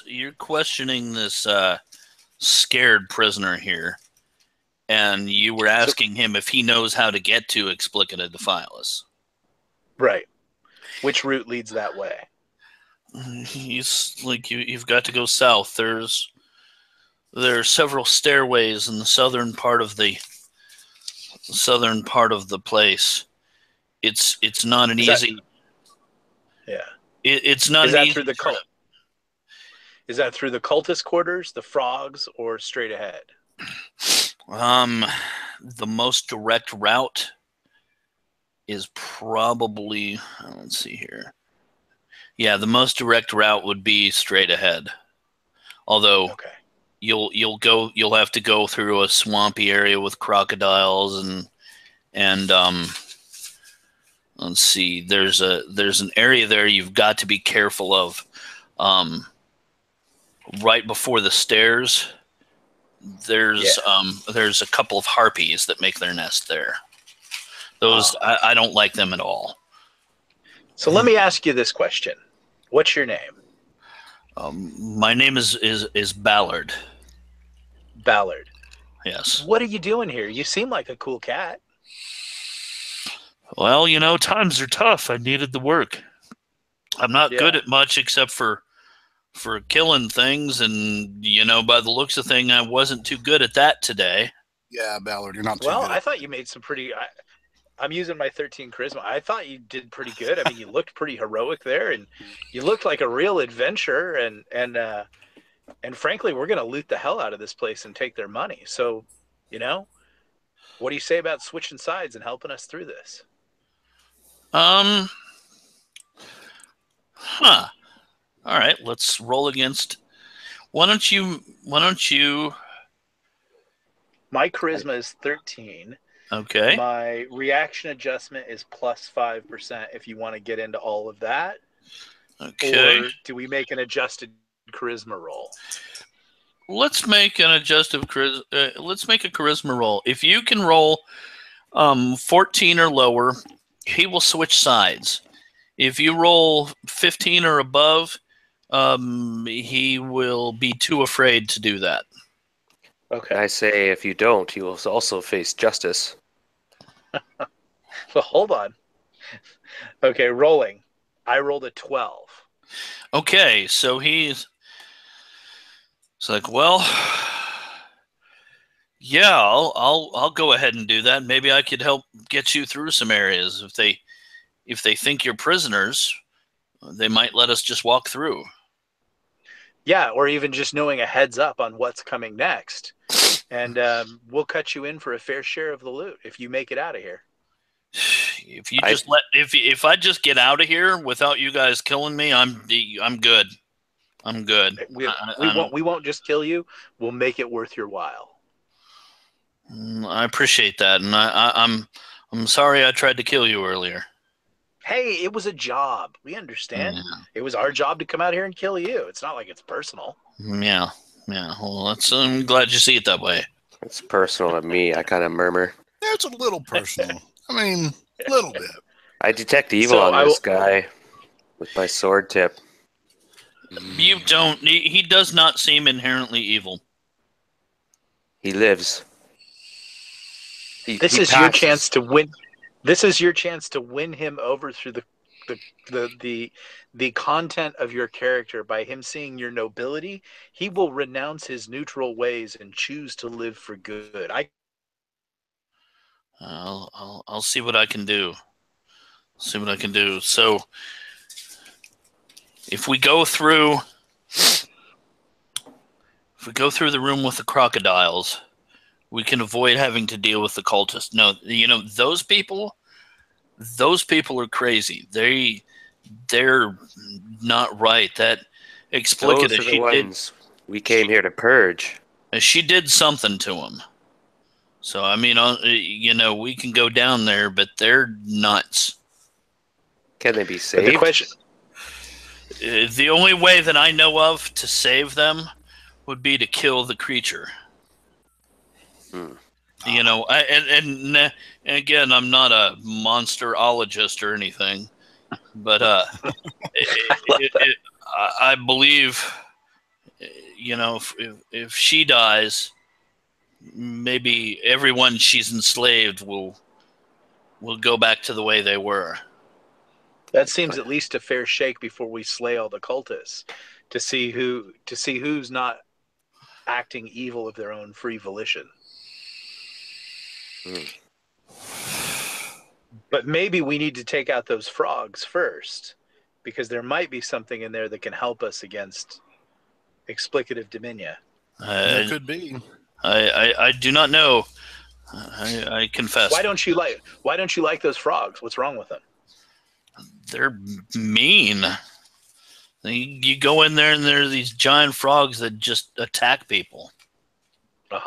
And, for no reason. Well, we've got a holy murder machine. Oh, it's this way. And Should we take out the frogs first? Yes. Okay. But these cultists may be dealt with later. If we could destroy this Naga creature, lead us on. Rescue him. You'll be the hero. So he leads you down a hallway that is it's only about 50 feet down. And he has a lantern as well. And he leads you to a door. And he's like, it's in here. I can open the door if you like. Yeah, that would be great. Okay. Let's see here. It's swollen, so he has to hit it a couple of times, and it opens up into a big, roughly circular room. It says, beyond the door is a room almost totally filled with a murky brown pool of water. The smell of swamp gas is very strong here. A thick, slime-covered column rises from the center of the pool to support the sagging timbers of the ceiling. Across the chamber, a small, muddy shelf extends into the pool. And he points and says, that's where the treasure is. If we stay along the edges, it won't get too deep. And the bullfrogs are down in the center? Yep. As he says that, you see a couple of them pop up, and they're very, very large frogs. They look at you for a moment. Are they in range of a heavy crossbow? They are. So they're going to roll.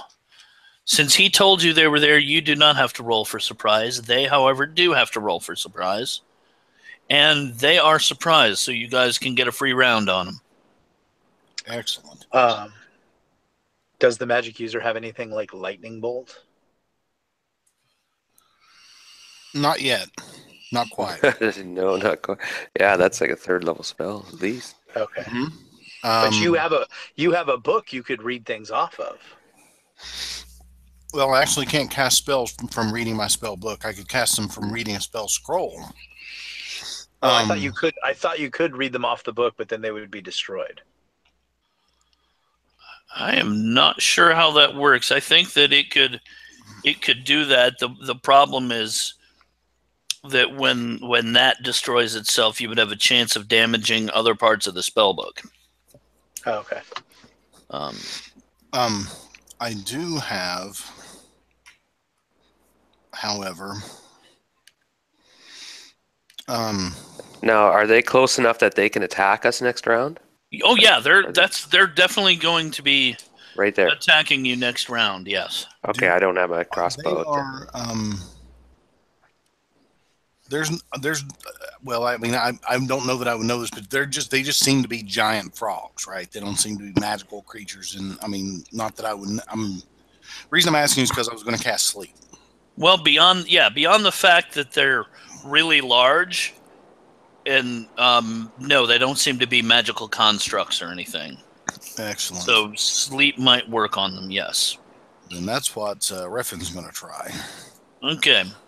And how many segments is that? That's what. Give me just a second.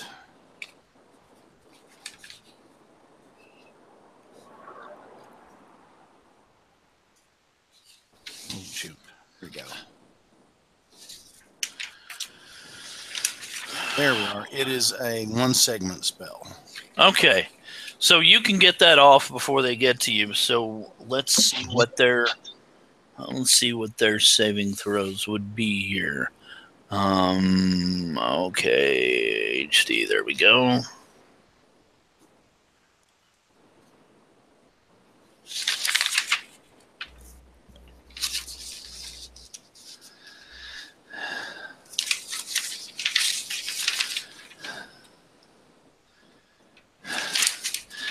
All right.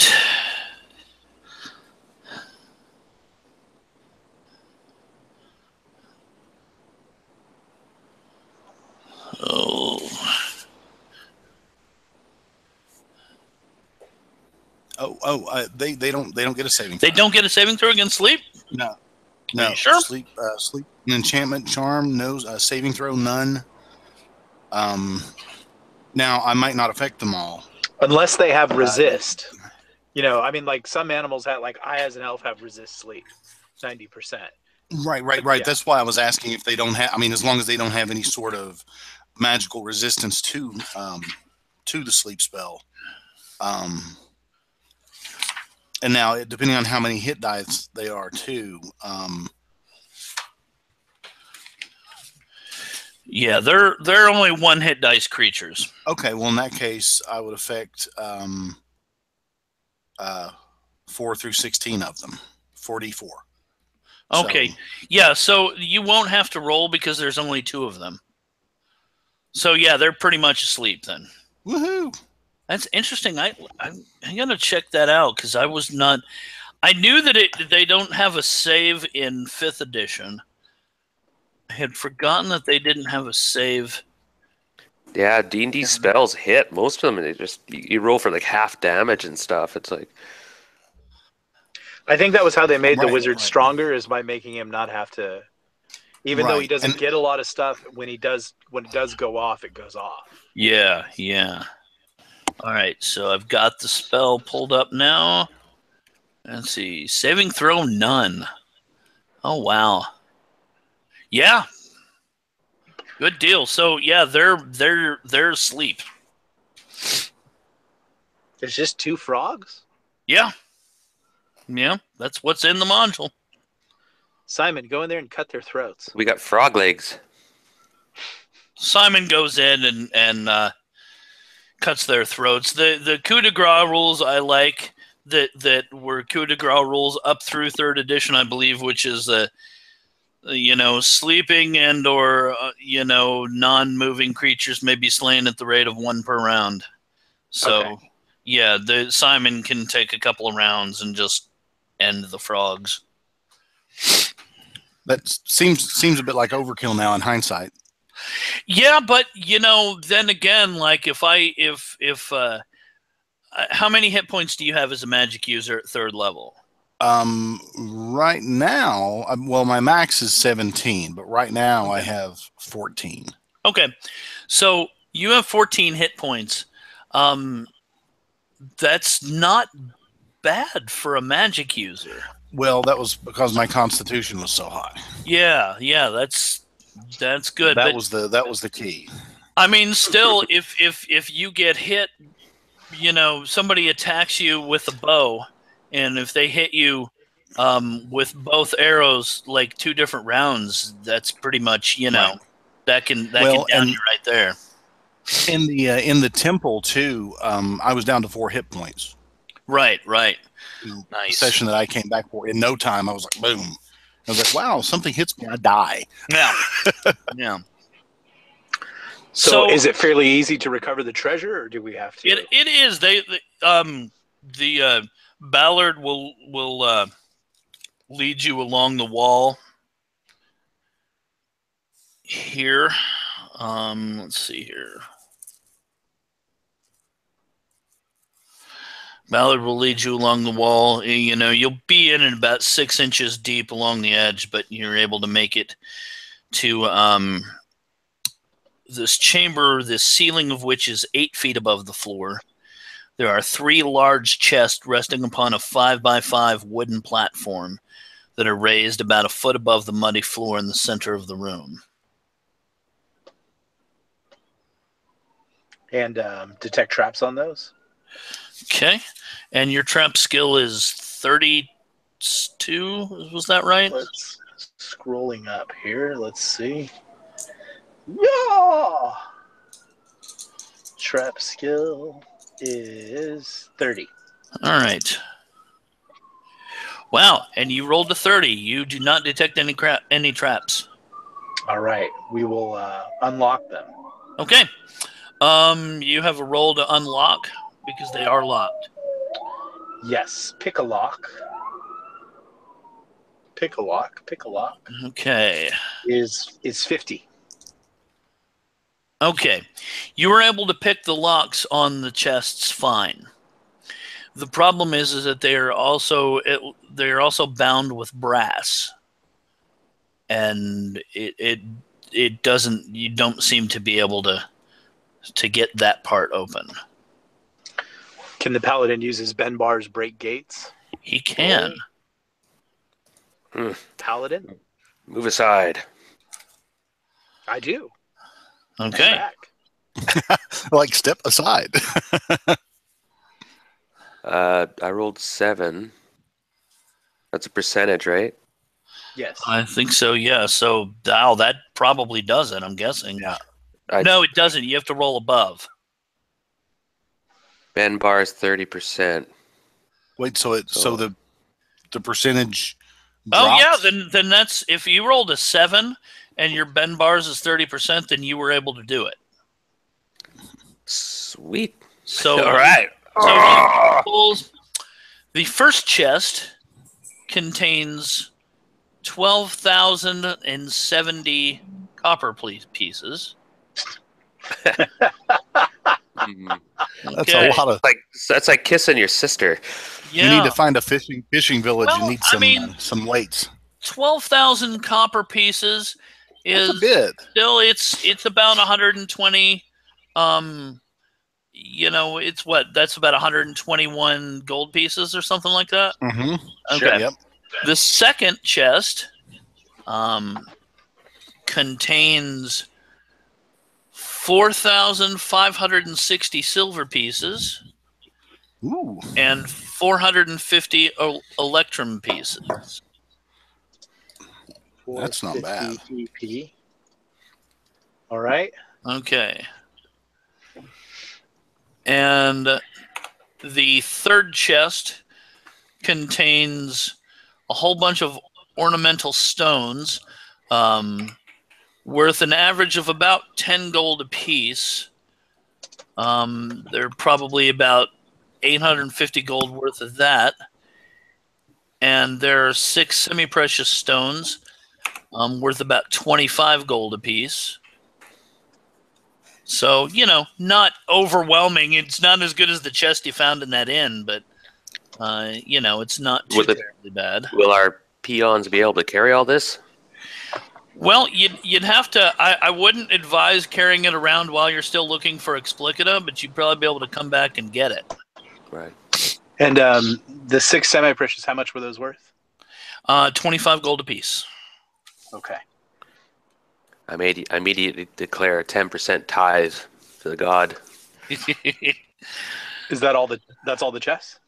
Yes. Okay, groovy. So we've cleared this area. I guess what we want to do now is go back and go to the center, take the center vault, the domed room. He's like, actually, if we go down, well, if we can do that. I can show you a way that will the path of least resistance. We will go into this area here, and let's see what's in here. We'd have to sneak past the lieutenants here. Their rooms are up there, but as long as we're able to do that, we can get into the room with the crocodiles. And I believe there's a boat. I know where the boat is, and we could go across and hopefully avoid them altogether. Are we up for that?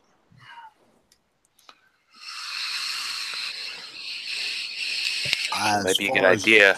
As far as I'm concerned. Then let's go that way. Okay.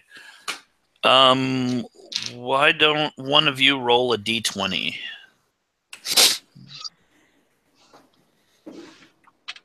$13. Okay. So he leads you down a corridor that's to the south of this room. You go down about 50 feet or so, and there's a passage off to the east that goes down about 60 feet. And he starts, wanting to move. Just warns everybody to keep it down. He points at this door to the north, and that's where the lieutenant keeps his room. That's where his quarters are. And so I'm gonna have let's have everybody make a dex roll.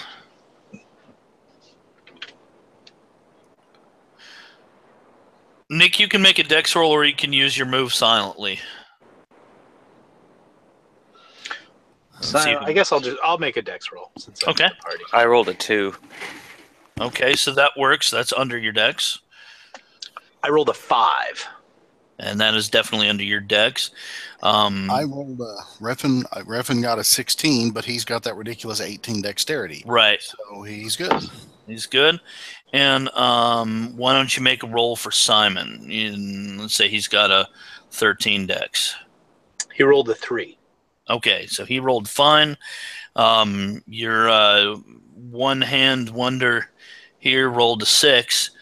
So you guys are able to sneak down the hallway without alerting the lieutenants, which is actually really good for you guys. And there's it looks like it ends in a wall, but the guy sort of looks around and presses his hand to the wall and sort of makes a turn, and this door slides to the right. And there's a small landing that's about 10 by 10, and there's a boat that's just big enough for all 5 of you. So we take this boat and I ask him, and then we will go where? Well, he holds up his lantern down about the this chamber, this sort of like swamp, river lake like chamber is only about 50 feet across. And you make it to the other side, and there's another hall. He said, we go down that hall for a short ways, make a turn, then make another turn, and then that's when we have to get through the harpies to get to the next level. Okay. Does Riffin have a lore check on harpies? Yeah, why don't you go ahead and make an intelligence roll? Will do. I got a 3. That's good. All right. So let me pull up a thing on harpies here. Okay. I know they'll be evil, so I know the paladin will get a nice Yeah. plus on maybe. them. Harpies have the bodies of vultures, but the upper torsos and heads of women. They're voracious carnivores and foul creatures.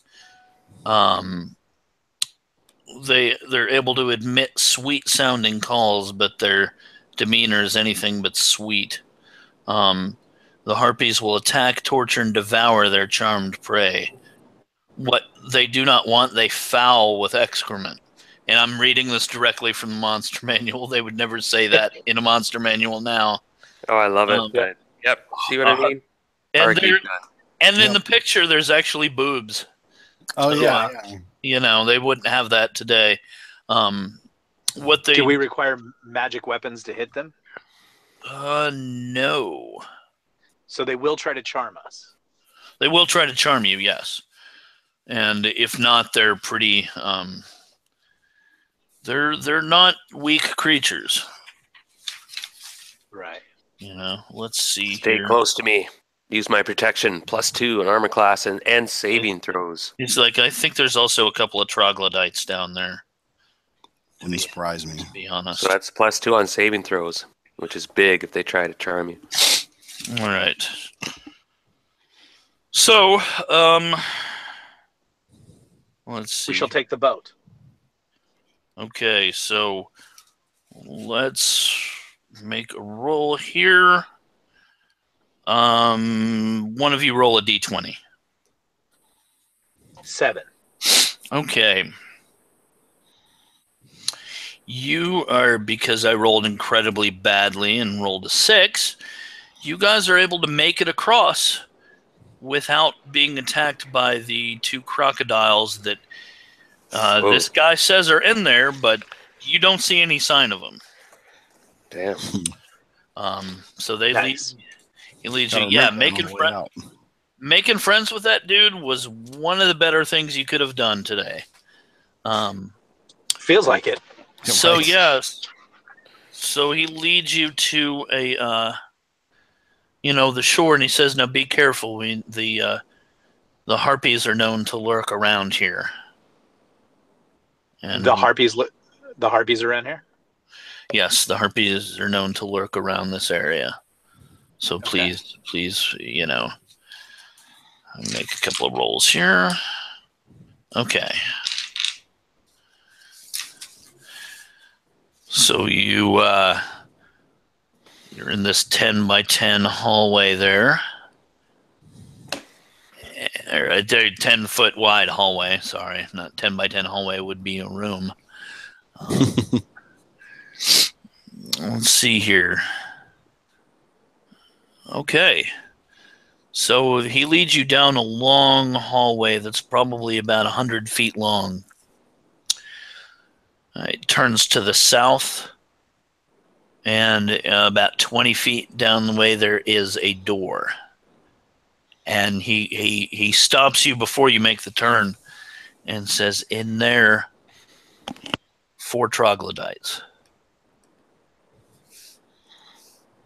And there are more troglodytes in the room beyond that. So Do we have to go through that door? yes, we go through this door. There's a chamber. There's another door. We go through that room, which is kind of like we go through a hallway and then the room, and then which goes right through the chamber where the troglodytes hang out, and the next chamber over is where they sleep. And it smells real wonderful there. And then you make another turn, and there's the stairs. And so we're past the harpies, or that's still a... No, you're past where they were. Okay. Does anybody have any the trogs, or do we just go in and just start beating the hell out of them?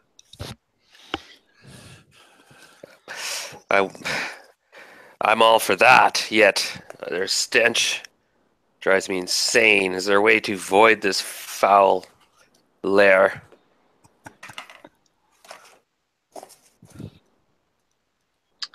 Is there a way can't think of one.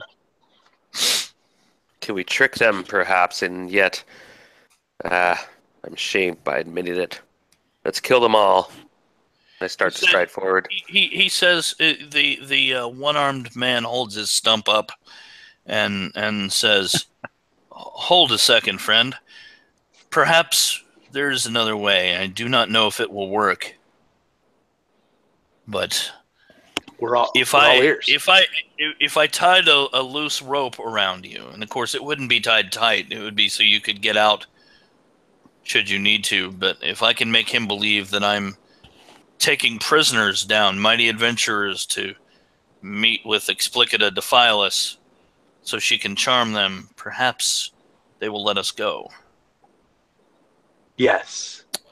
What about our weapons? Like, I mean, could we pretend that we're charmed so they don't question us for our weapons, or does she do the charming? He looks a second, and he says, "Well, your friend here, Simon, I'll give him my helmet, and I'll give him one of my spears. These are troglodytes. They're not the smartest monster around. They'll see the spear and the helmet, and they'll think, oh, he must be a new guard." Ah, perfect. Perhaps. Or we could go in, swords bared and attack. I'm troubled, for this seems somewhat yet. I do not want to shed more blood than I need to. Well, I think also, if you're going to be used, you want to attack from within the belly instead of having to fight your way in. So, allowing us to penetrate deeper and deeper past their security makes your sword much more mighty. I like what you're saying, but yet, so be it. I think we'll try this clever ruse. Okay. I agree. So Simon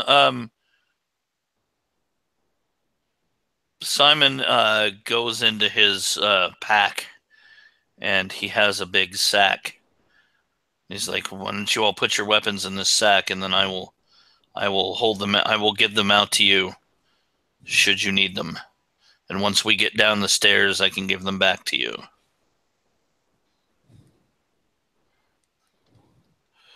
And I'm gonna use my wisdom to make sure he's not flipped on us. Okay. Let's see. What's your wisdom? 13. Okay, I will make the roll. Simon's been good so far. He was the only one of the henchmen that wanted to come in with you, so there is a problem in Article 6 of Chapter 2. It specifically forbids all members of the Order of Flame submitting any weapon. But what if... well, you are a weapon. You don't need this flimsy sword. I will not be tied or restrained. He says, let's see. Nick and Joe, why don't you guys make intelligence rolls? Okay. 5. Okay, so 9. you made yours at least. You guys made yours. Mm-hmm. You get the idea that if it looks like the paladin has his hands secured. Then perhaps the troglodytes might ignore the sword if it was on his back. Yeah, If it were 'cause still it's big and strapped to heavy. him. And that way Yeah. that way he won't have to give up his sword. That's a good thought. Yeah. Big mistake. But yeah, I meant on their part. Yeah. So we'll try that. I'm gonna actually hide my dagger under my cloak, Okay. but I'm gonna give up my bow and my longsword. Okay. So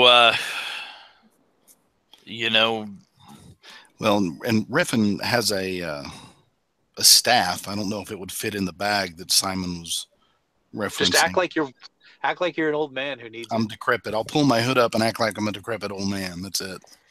Nice. Okay. So we'll go in. He opens the door, and again the smell immediately hits you. And one of the troglodytes looks up. There are only two of them sitting there on several wooden benches. He looks up and says, "What are these?" And Ballard says, "Got some mighty adventurers took them prisoners. I think they were sent by the town. They were messing around outside. We fought and captured them, and Bob and I here are taking them down to see the head honcho. She'll fix him up, won't she?" And one of the troglodytes laughs and says, "Indeed he will. Indeed she will." And so they start leading you guys through there, and one of them says, they lead you into another room where there are four more troglodytes sitting around, and they're talking back and forth about how they've got some mighty prisoners now. And one of the troglodytes stops as you guys are basically in the center of this large chamber filled with troglodytes. There are four of them in here, and says, "Wait, why does that one still carry his sword?" And the Ballard looks at him and goes, "That's a heavy-ass sword. Do you want to carry it down to Explicita? Because I don't. Look, his hands are tied. He can't do anything about it." And she says, "Good. She will make them pay." And Chobak, it's really difficult for you to just walk by these evil creatures and let them believe that you are captured. So I'd like for you to make a con roll. If you fail this con roll, you're going to say to hell with this and attack them anyway.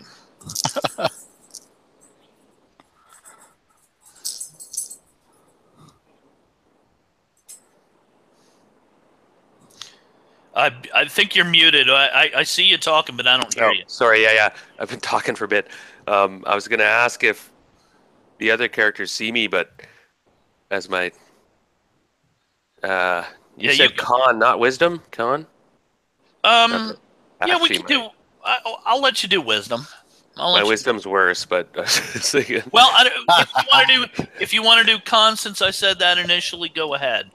Yeah, I figure this is almost a physical strain on you. It's so ingrained. Right. Either way, I got it. I rolled a 12. Okay. So you were able to... Riffin, you and Thralian see the paladin having a really hard time with this and are readying yourselves mentally to spring into action if he freaks out and attacks. But he doesn't. And so he leads you around the hall and down a set of stairs that goes about 40 feet down. And let's see what this has here. That is... All right.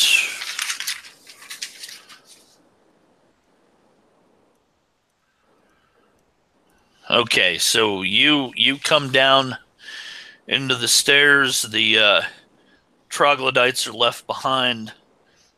You come to a door at the bottom of the stairs, and as soon as you step through, before you can say anything, the Simon is handing you your weapons back. Wait. I felt naked. I kneel at Simon. Which is okay for an elf. Simon, have earned my trust. And for that, I give you this. And I hand him a pearl. It's a huge pearl. It's worth actually 1,000 gold pieces. He nods and says, "Thank you. I shall try and be worthy of your trust, sir." And Ballard stops him and says, "Okay, now we've got to go through a bunch of caves, and there are some giant centipedes and some giant spiders that wander the passageways here. They don't sit in one place, so I have no way of knowing when we may get attacked by them. But I can lead you on the most direct route to the to Explicita." Then we should make haste and take that route quickly, and hopefully we'll avoid as much as we can. Correct. Okay, so let's see here. Okay. Okay, guys. I gotta bow out, guys. I will say this though. As far as Refin goes, he has still memorized. He has a continual light spell, which of course is a fine offensive weapon to blind a creature.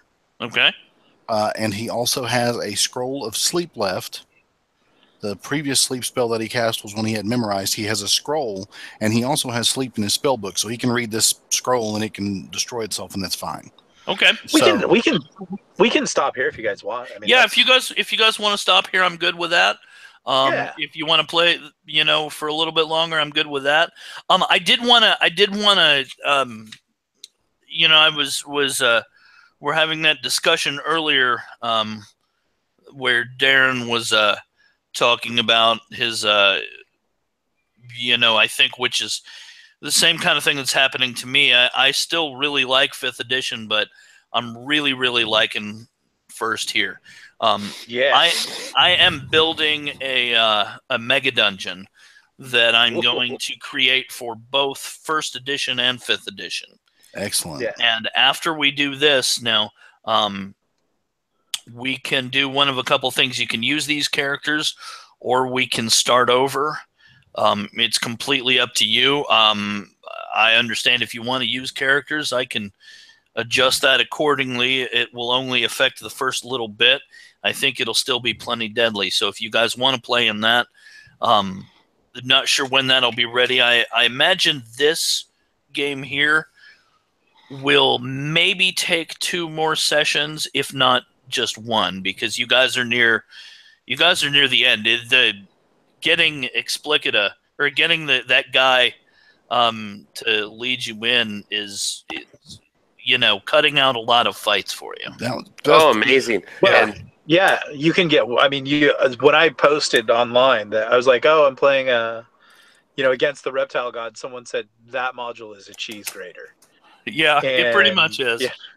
Yeah. So the nice thing is we're a smaller party, so making a move like that, heavy damage. Right. So I'm going to go ahead and stop the broadcast here.